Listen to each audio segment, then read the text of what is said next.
তোদেরকে সতর্ক করছি, কাপুরুষের মতো আমার মা বোনদের উপর হামলা করবি না। তোরা যদি আবার আমার মা বোনদের উপর হামলা করোস, তোরা লন্ডনে পালাতে সময় পাবি না। তাই সাবধান করছি, এখনো সময় আছে। বাংলাদেশপন্থী রাজনীতি কর। আমাদের সম্মানিত তারেক রহমান, তিনি বিভিন্ন জায়গায় বক্তৃতা দিচ্ছে বারবার এবং বিভিন্ন ধরনের নাটক করছে তার মঞ্চের মধ্যে। সেই নাটকের মঞ্চের মধ্যে আমরা একটিবারের জন্য হায়ের স্লোগান আমরা দেখতে পাই না, আমরা কোনো হায়ের ডায়লগ দেখতে পাই না। তাহলে আমরা কি ধরে নিব আপনি হায়ের পক্ষে অবস্থান নিচ্ছেন? না মানে হলো হাসিনা, না মানে হচ্ছে মোদি, না মানে হলো হাসিনার যে ফেসিবাদী কাঠামো সেটা রাষ্ট্রের মধ্যে রেখে দেওয়া। আপনারা কি সে হাসিনা হতে চান? তাহলে বলে দিন। তাহলে আমরা হাসিনাকে যেভাবে ডিল করেছি, হাসিনাকে যেভাবে লাঠি দিয়ে ভারতে পাঠাই দিছি, ঠিক সেইভাবে আমরা আপনার সাথে ডিল করব। সুতরাং আপনার অবস্থান পরিষ্কার করেন, এখনো সময় আছে। জানি এই বাংলাদেশে শহীদ জিয়ার অনেক অবদান আছে, বেগম খালেদা জিয়ার অবদান আছে, কিন্তু আজকে যে বিএনপি দেখতে পাচ্ছি, সেই বিএনপি বেগম খালেদা জিয়া এবং শহীদ জিয়ার আদর্শ ধারণ করে না।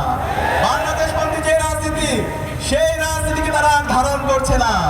তারা সেই ফেসিবাদী যে কাঠামো, সেই চাঁদাবাজি, টেন্ডারবাজি, সন্ত্রাসের রাজনীতি আমরা দেখতে পাচ্ছি।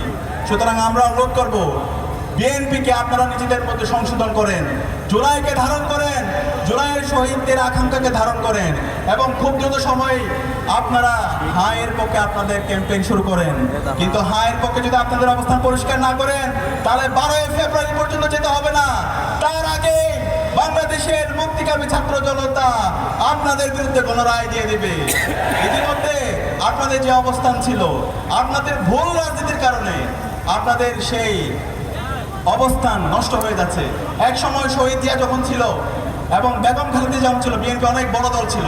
কিন্তু আজকে বিএনপির ভুল পলিসির কারণে গত 1.5 বছর ধরে চাঁদাবাজি, টেন্ডারবাজি, সন্ত্রাস এবং এই ধরনের দুর্বৃত্তায়নের রাজনীতির কারণে আজকে বিএনপি একদম ছোট দল হয়ে গেছে।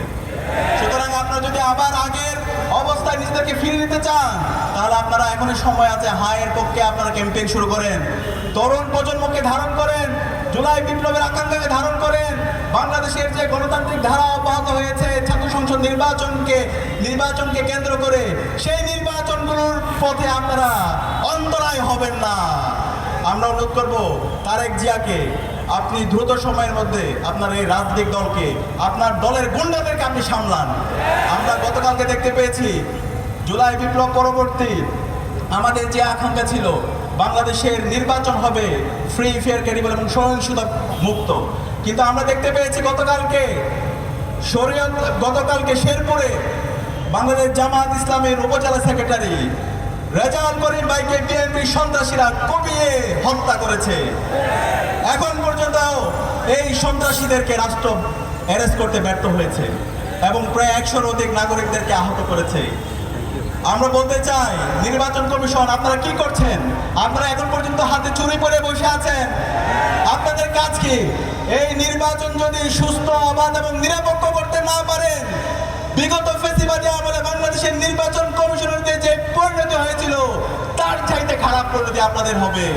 আমরা সাবধান করছি, নির্বাচন কমিশনের কাজ হচ্ছে একটি সুস্থ এবং অবাধ ক্রেডিবল নির্বাচনের আয়োজন করা। সুতরাং এই বিএনপি যে সন্ত্রাসীরা আমাদের রেজাউল ভাইকে হত্যা করেছে, এই সন্ত্রাসীদেরকে বিচারের আওতায় নিয়ে আসতে হবে এবং এই হত্যার দায় জনাব তারেক রহমান আপনাকেও নিতে হবে। কারণ আপনি আপনার প্ল্যান আছে বলেছিলেন, কিন্তু আপনার এই প্ল্যানের মাধ্যমে এই গুন্ডাদেরকে আপনি সামলাতে পারেন নাই। সুতরাং এই হত্যার দায় আপনাকে নিতে হবে। আমরা একই সাথে দেখতে পেয়েছি এই বিএনপির সন্ত্রাসীরা গত 1 সপ্তাহ জুড়ে বাংলাদেশের বিভিন্ন প্রান্তরে 50-এর অধিক জায়গায় আমাদের মা বোনদের উপরে তারা হামলা করেছে। ওই বিএনপির সন্ত্রাসীরা, তোদেরকে সতর্ক করছি, কাপুরুষের মতো আমার মা বোনদের উপর হামলা করবি না। আরেকবার যদি হামলা করতে আসিস, তোদের হাত ভেঙে ফেলা হবে। আমরা আর সহ্য করবো না। খুনে হাসিনা এবং তার দোসররা বাংলাদেশের মুক্তিকামী ছাত্র জনতার দুর্বল আন্দোলনের মাধ্যমে সে ভারতে পালাইছে। তোরা যদি আবার আমার মা বোনদের উপর হামলা করোস, তোরা লন্ডনে পালাতে সময় পাবি না। সাবধান করছি, এখনো সময় আছে। বাংলাদেশপন্থী রাজনীতি কর।